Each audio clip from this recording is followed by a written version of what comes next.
नमस्कार दोस्तों, स्वागत है आपका 28 मई 2023 संडे की इस वीकली रिवीजन क्लास में। दोस्तों, इस वीडियो में हम इस वीक के जितने भी इंपॉर्टेंट क्वेश्चंस हैं वो सभी डिस्कस करने वाले हैं। आप वीडियो को लास्ट तक जरूर देखें, ये वीडियो काफ़ी इंपॉर्टेंट होने वाला है। दोस्तों, यदि आपने अभी तक हमारे चैनल को सब्सक्राइब नहीं किया है तो प्लीज़ चैनल को सब्सक्राइब करें, वीडियो को लाइक करें और अपने दोस्तों के साथ में ज़रूर से शेयर करें। तो बिना किसी देरी के स्टार्ट करते हैं आज का पहला क्वेश्चन है, हाल ही में 49वें G7 शिखर सम्मेलन 2023 का आयोजन कहाँ हुआ है? तो G7 शिखर सम्मेलन 2023 का आयोजन है ये जापान में हुआ है। तो ऑप्शन ए इसका राइट आंसर होगा।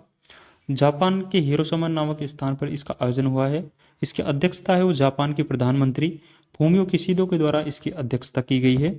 यदि G7 के बारे में बात करें तो G7 की जो स्थापना है वो 1975 में G7 की स्थापना होती है और वर्तमान में G7 के सदस्य देश है जो 7 सदस्य देश है। 7 सदस्य देश आपको ट्रिक के माध्यम से ध्यान रख सकते हो। गर्लफ्रेंड को जूस पिलाओ, इसकी ट्रिक हो जाएगी। गर्लफ्रेंड को जूस पिलाओ, इसकी ट्रिक हो जाएगी। तो आप इसको G for Germany, F for France, Japan, USA, Italy, Canada और इंग्लैंड 7 सदस्य देश इसके हो जाएंगे। तो आप इसको ट्रिक के माध्यम से भी ध्यान रख सकते हो। और हाल ही में G20 जो शिखर सम्मेलन है इसकी अध्यक्षता है वो भारत कर रहा है और इसका जो थीम होगी G20 2023 की वसुधैव कुटुंबकम इसकी थीम रहने वाली है। तो ये भी आपको ध्यान रखना है। और ब्रिक्स 2023 का आयोजन है वो कहाँ किया जा रहा है? तो ब्रिक्स 2023 का आयोजन है वो साउथ अफ्रीका में किया जा रहा है और लास्ट ईयर 2022 में आयोजन है वो चाइना में किया गया था। तो ये इंपॉर्टेंट पॉइंट्स भी आपको ध्यान रखना है।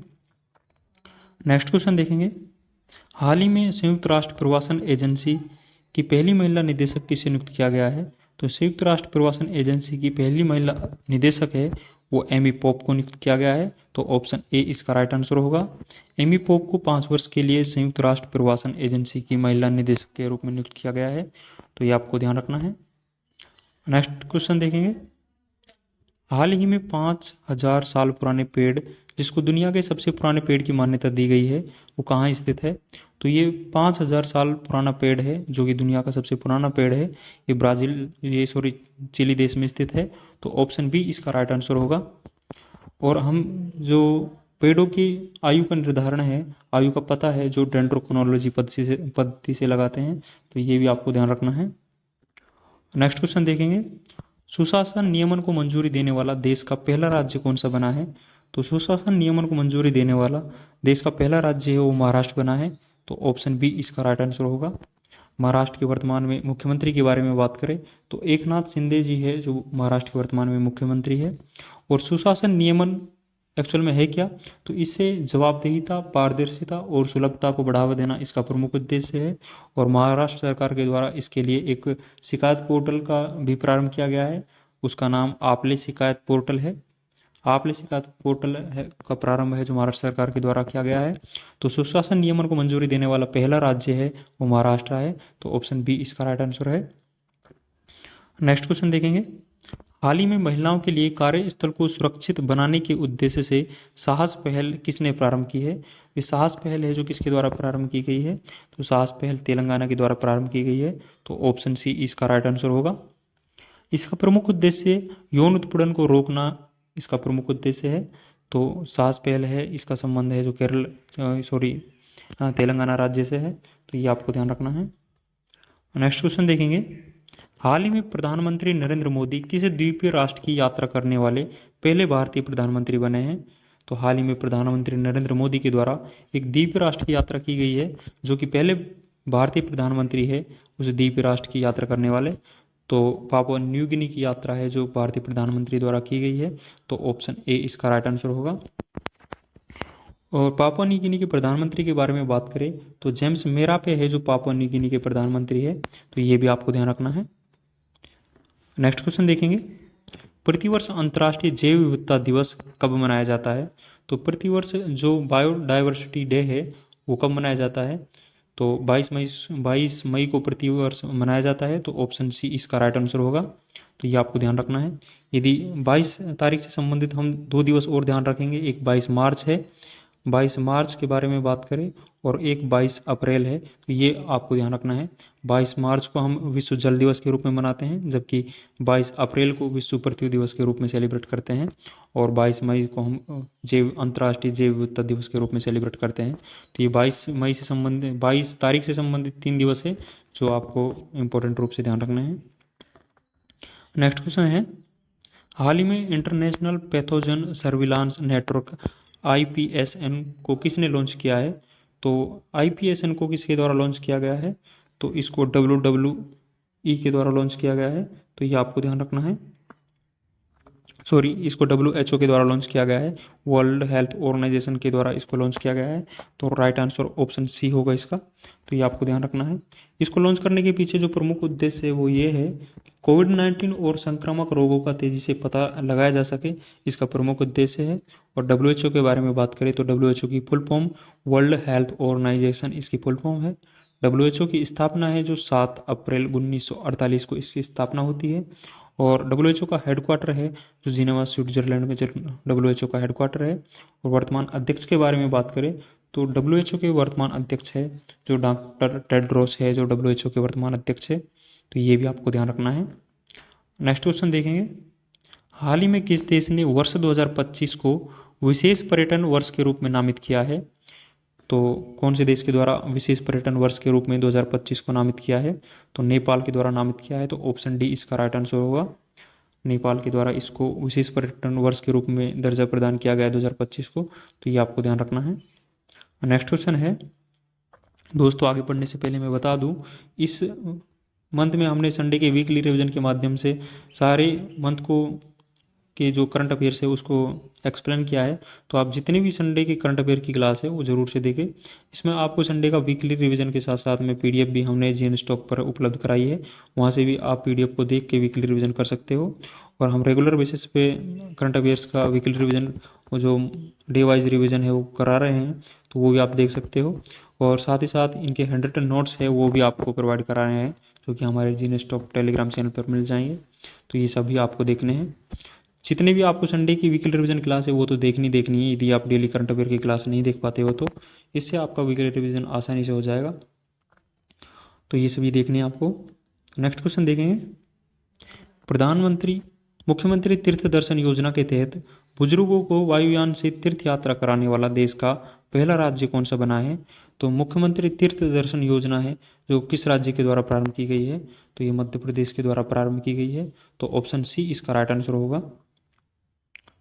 नेक्स्ट क्वेश्चन देखेंगे, हाल ही में क्वाड शिखर सम्मेलन 2023 का आयोजन कहाँ किया गया है? तो ये क्वाड है, आपको ध्यान रखना है। क्वाड शिखर सम्मेलन 2023 का आयोजन है वो कहाँ किया गया है? तो इसका जापान में आयोजन किया गया है, तो ऑप्शन ए इसका राइट आंसर होगा। पहले इसका आयोजन है जो ऑस्ट्रेलिया में होना प्रस्तावित था, लेकिन कुछ ही कारणों की वजह से इसका आयोजन है वो जापान में किया गया है, तो ये आपको ध्यान रखना है। यदि क्वाड के बारे में बात करें तो क्वाड की जो संकल्पना है वो 2007 में जापान के पूर्व प्रधानमंत्री शिंजो अबे के द्वारा दी जाती है, और क्वाड अस्तित्व में 2017 में आता है, ये आपको ध्यान रखना है। और क्वाड के सदस्य देश के रूप में बात करें तो क्वाड में 4 सदस्य देश है, जिसमें USA, जापान, ऑस्ट्रेलिया और भारत है जो क्वाड की सदस्य देश है। और क्वाड सदस्य देशों के मध्य में जो एक्सरसाइज होती है उसे हम मालाबार के नाम से जानते हैं, तो ये भी आपको ध्यान रखना है। नेक्स्ट क्वेश्चन देखेंगे, विश्व एथलेटिक्स भाला फेंक रैंकिंग 2023 में पहला स्थान किस एथलीट को प्रदान किया गया है? तो इस भाला फेंक जो रैंकिंग में 2023 में हाल ही में जारी की गई है, इसमें पहला स्थान है वो नीरज चोपड़ा ने प्रदान किया गया है, तो ऑप्शन बी इसका राइट आंसर होगा। नीरज चोपड़ा है जो भाला फेंक रैंकिंग में शीर्ष पर है, और सेकंड स्थान पर है जो एंडरसन है, तो ये भी आपको ध्यान रखना है। और नीरज चोपड़ा के द्वारा हाल ही में डायमंड लीग में गोल्ड मेडल जीता गया है, और इससे पहले नीरज चोपड़ा के द्वारा जो टोक्यो ओलंपिक हुआ था उसमें भी गोल्ड मेडल जीता गया है, और वो 7 अगस्त को गोल्ड मेडल जीता गया था, इसलिए 7 अगस्त को भाला फेंक दिवस के रूप में सेलिब्रेट है जो भारत सरकार के द्वारा किया जाता है, तो ये भी आपको ध्यान रखना है। नेक्स्ट क्वेश्चन देखेंगे, हाल ही में हरी बुधवार जो कृत्रिम पैरों से दुनिया की ऊंची चोटी फतेह करने वाले पहले व्यक्ति बने हैं, इनका संबंध किस देश से है? तो इनका संबंध है जो भारत से है, ऑप्शन सी इसका राइट आंसर होगा। हरी बुधवार है जो कि कृत्रिम पैरों से दुनिया की सबसे ऊंची चोटी को फतेह करने वाले पहले व्यक्ति बने हैं। माउंट एवरेस्ट को फतेह करने वाले पहले व्यक्ति बने हैं। और माउंट एवरेस्ट की यदि ऊंचाई के बारे में बात करें तो 8,848.86 मीटर इसकी टोटल ऊंचाई है, जो कि विश्व की सबसे ऊंची चोटी है। तो ये आपको ध्यान रखना है। नेक्स्ट क्वेश्चन देखेंगे, हाल ही में विशेष बच्चों के लिए निरामय स्वास्थ्य बीमा योजना कहाँ प्रारंभ की गई है? तो ये निरामय स्वास्थ्य बीमा योजना है वो आंध्र प्रदेश में प्रारंभ की गई है। तो ऑप्शन ए इसका राइट आंसर होगा। आंध्र प्रदेश के विशाखापट्टनम में ये योजना है जो प्रारंभ की गई है। आंध्र प्रदेश के मुख्यमंत्री के बारे में बात करें तो जगनमोहन रेड्डी जी है जो आंध्र प्रदेश के मुख्यमंत्री है। और आंध्र प्रदेश की हाल ही में नई राजधानी है जो अमरावती से विशाखापट्टनम है जो बनाई जा रही है। तो ये भी आपको ध्यान रखना है। और जगनमोहन रेड्डी जी है जो आंध्र प्रदेश के मुख्यमंत्री है वो भारत के सबसे अमीर मुख्यमंत्रियों की श्रेणी में आते हैं। और सबसे गरीब मुख्यमंत्री के बारे में बात करें तो पश्चिम बंगाल की मुख्यमंत्री ममता बनर्जी है जो कि भारत की सबसे गरीब मुख्यमंत्री की श्रेणी में आती है। तो ये पॉइंट्स भी आपको ध्यान रखना है। नेक्स्ट क्वेश्चन देखेंगे, हाल ही में हमारा शुगर लाइका अभियान का प्रारंभ कहाँ किया गया है? तो हमारा शुगर लाइका अभियान है वो छत्तीसगढ़ में प्रारंभ किया गया है। तो ऑप्शन डी इसका राइट आंसर होगा। इसका प्रमुख उद्देश्य क्या है? जो हमारा शुगर लाइका अभियान है इसका प्रमुख उद्देश्य जो 1800 कुपोषित बच्चे हैं उनको सुपोषित करना इसका प्रमुख उद्देश्य है।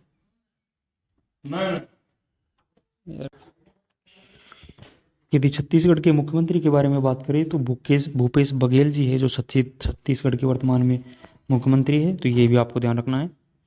नेक्स्ट क्वेश्चन देखेंगे, हाल ही में अंतर्राष्ट्रीय बुकर पुरस्कार 2023 से किसे सम्मानित किया गया है? तो हाल ही में जो अंतर्राष्ट्रीय बुकर पुरस्कार 2023 दिया गया है वो जॉर्जी गोस्पोडिनोव को दिया गया है जो कि बुल्गारिया देश के रहने वाले हैं। और इनके उपन्यास जो कि टाइम शेल्टर के लिए इनको अंतर्राष्ट्रीय बुकर पुरस्कार दिया गया है। तो ये आपको ध्यान रखना है। और लास्ट ईयर 2022 के बारे में बात करें तो भारतीय गीतांजलि श्री को उनकी उपन्यास रेत की समाधि के लिए अंतर्राष्ट्रीय बुकर पुरस्कार दिया गया है। तो ये भी आपको ध्यान रखना है। और सर्वप्रथम अंतर्राष्ट्रीय बुकर पुरस्कार है वो 2005 में दिया गया था जो कि इस्माइल कदारे को दिया गया था। ये भी आपको ध्यान रखना है। नेक्स्ट क्वेश्चन देखेंगे, हाल ही में बांग्लादेश ने किस देश के साथ संयुक्त नौसैनिक अभ्यास टाइगर शार्क 14 प्रारंभ किया है? जो टाइगर शार्क 40 है वो किस देश के साथ बांग्लादेश ने प्रारंभ किया गया है? तो ये संयुक्त राज्य अमेरिका के साथ में बांग्लादेश के द्वारा टाइगर शार्क 40 है जो प्रारंभ किया है। तो ऑप्शन बी इसका राइट आंसर होगा। तो ये आपको ध्यान रखना है। इसका आयोजन है जो बांग्लादेश के जो चट्टग्राम नामक स्थान है इसमें इसका आयोजन किया गया है। तो ये आपको ध्यान रखना है। नेक्स्ट क्वेश्चन देखेंगे, 18वें सुदीरमन कप 2023 का विजेता कौन है? तो 18वां सुदीरमन कप है वो किसके द्वारा जीता गया है? तो ये चाइना के द्वारा जीता गया है। तो ऑप्शन ए इसका राइट आंसर होगा। चाइना के द्वारा टोटल 18 में से 13 बार इस सुदीरमन कप को जीता गया है। सुदीरमन कप का संबंध है जो बैडमिंटन खेल से है। तो ये आपको ध्यान रखना है। इसका आयोजन है वो चाइना में ही किया जाता है। और इसके उपविजेता के बारे में बात करें तो दक्षिण कोरिया इसका उपविजेता रहता है। तो ये भी आपको ध्यान रखना है। नेक्स्ट क्वेश्चन देखेंगे, हाल ही में सोनी स्पोर्ट्स नेटवर्क ने किसे टेनिस एम्बेसडर नियुक्त किया है? तो टेनिस एम्बेसडर है वो सानिया मिर्जा को नियुक्त किया है। तो ऑप्शन बी इसका राइट आंसर होगा। तो सोनी स्पोर्ट्स के द्वारा टेनिस एम्बेसडर है जो सानिया मिर्जा को नियुक्त किया गया है। ये आपको ध्यान रखना है। कुछ ब्रांड एम्बेसडर और देखेंगे, पूमा इंडिया का ब्रांड एम्बेसडर है वो हाल ही में भारतीय क्रिकेटर हरमनप्रीत कौर को नियुक्त किया है। और यदि हर्बलाइफ का ब्रांड एम्बेसडर के बारे में बात करें तो स्मृति मंदाना है। और हाल ही में आईसीआईसीआई बैंक के ब्रांड एम्बेसडर है जो सूर्य कुमार यादव को बनाया गया है। जबकि जियो सिनेमा के जो ब्रांड एम्बेसडर है तो भारतीय क्रिकेट टीम के कप्तान रोहित शर्मा है जो जियो सिनेमा के ब्रांड एम्बेसडर है। तो ये पॉइंट्स भी आपको ध्यान रखना है। नेक्स्ट क्वेश्चन देखेंगे, तीसरे खेलो इंडिया यूनिवर्सिटी गेम 2023 का आयोजन कहाँ किया जा रहा है? तो जो तीसरा खेलो इंडिया यूनिवर्सिटी गेम है इसका आयोजन है जो उत्तर प्रदेश में किया जा रहा है। तो ये आपको ध्यान रखना है। जो फर्स्ट संस्करण था उसका आयोजन है वो ओडिशा में किया गया है। जबकि सेकंड संस्करण का आयोजन है वो बेंगलुरु में किया गया था। ये आपको ध्यान रखना है। और हाल ही में तीसरे जो यूनिवर्सिटी गेम है इसका आयोजन है वो उत्तर प्रदेश में किया जा रहा है। तो ये भी आपको ध्यान रखना है। नेक्स्ट क्वेश्चन देखेंगे, हाल ही में बोस्टन कंसल्टिंग ग्रुप की मोस्ट इनोवेटिव कंपनीज की सूची में शामिल एकमात्र भारतीय कंपनी कौन सी है? तो इस सूची में शामिल एकमात्र भारतीय कंपनी है वो टाटा समूह है। तो ऑप्शन ए इसका राइट आंसर होगा। नेक्स्ट क्वेश्चन देखेंगे, हाल ही में ग्रामीण भारत के लिए एक बहुभाषी एआई चैटबॉट जुगलबंदी किसने लॉन्च किया है? ये जुगलबंदी जो लॉन्च किया गया है ये माइक्रोसॉफ्ट कंपनी के द्वारा लॉन्च किया गया है, जो कि भारतीय भाषाओं को डिजिटल रूप से बढ़ावा देने के लिए ये प्रारंभ किया गया है। तो ये आपको ध्यान रखना है। इसका निर्माण है जो AI फॉर भारत और IIT मद्रास दो कंपनियों ने मिलकर किया है, तो ये भी आपको ध्यान रखना है।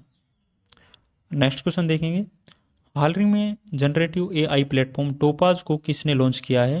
ये टोपाज जो प्लेटफॉर्म है इसको इंफोसिस कंपनी के द्वारा लॉन्च किया गया है, तो ऑप्शन ए इसका राइट आंसर होगा। नेक्स्ट क्वेश्चन देखेंगे, हाल ही में कौन सा राज्य देश का पहला ई शासित राज्य बना है? तो पहला ई शासित राज्य वो कौन सा बना है? तो केरल राज्य है जो देश का पहला ई शासित राज्य है। ई शासित से मतलब इसका प्रमुख उद्देश्य है जो सरकारी योजनाओं का लाभ है वो एक ही प्लेटफॉर्म पर ऑनलाइन उपलब्ध कराना इसका प्रमुख उद्देश्य है।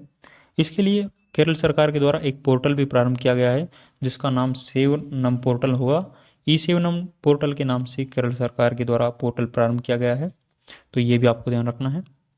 नेक्स्ट क्वेश्चन देखेंगे, हाल ही में सरकारी योजनाओं और सेवाओं का लाभ जनता तक पहुंचाने के लिए शासन प्रयोगदारी पहल कहाँ प्रारंभ की गई है? ये जो शासन प्रयोगदारी पहल है वो कहाँ प्रारंभ की गई है?